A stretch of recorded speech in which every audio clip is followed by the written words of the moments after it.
cansız ceset sallanıp söyleyen deyip seslenir. Cansız ceset sallanıp söyleyen deyip seslenir. Ol terime kol verin, söyleyen sözüm aydında. Ucu açıp kolumu yar boynuma salamda. Gelip dayıyenin kolum tuğlap tutunna. Kıynan sorup bıçağın kursağım ey vurunna. Parçalanın yüreğim söyleyen deyip seslenir.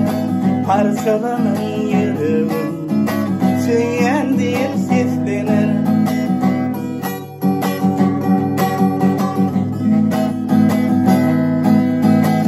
Enin atan doğunna men kasama çıksalar.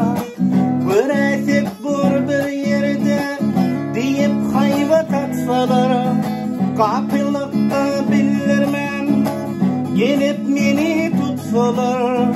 Hanzar alıp yürekten kanım yere dökseler. Kırmızıgan varıyla söyleyen deyip seslenir. Kırmızıgan varıyla söyleyen deyip seslenir. Bu cezanı ağırın kellem kesip atsalar. Başsız kalın göremey sokağa salıp sıksalar. Doğrulun etlerime öz kanıma yusalar. Kana yuğulan etlerim kuşları kurtları giyseler. Kuşları kurtları ulaşıp söyleyen deyip seslenir. Kuşları kurtları ulaşıp söyleyen deyip seslenir.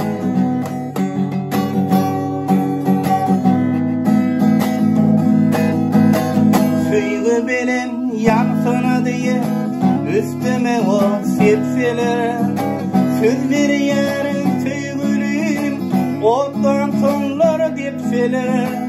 Kepen orap daşımey akmatamı tutsalar. Gözlerime berede göredi kıp gitseler. Tümmek tutun kavramay söyleyen deyip seslenir. Tümmek tutun kavram söyleyen deyip seslenir. Kanı yigit dur deyin men yakamdan tutsalar. Söyüpsün olduydu deyip oka tutup atsalar. Canım tenin çıkınsın o da tutup yaksalar. Ya bolmasa cesedin daraştın atsalar.